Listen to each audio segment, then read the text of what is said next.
Housing in the Netherlands, not the easiest thing to do.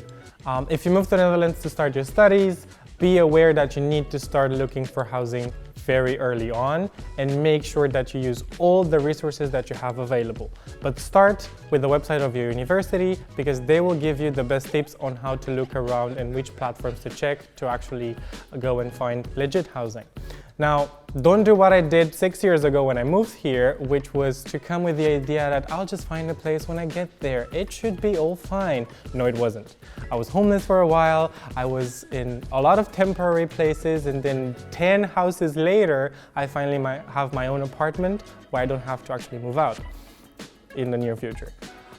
But there's a lot of struggles in there, and that's why you need to start early. However, Coco, you've been here recently. You know more about the recent housing crisis in the Netherlands. So how is that for you? So I started a bit earlier, like a month before I came here, but it was still a challenge. So I started with asking my friends from back home who have been to Maastricht before, where I currently live. Then I went to all the Facebook groups, really local, just look at for students in Maastricht accommodation, again university sites. There were also a couple of local housing sites like Maastricht Housing. You will find it in every city.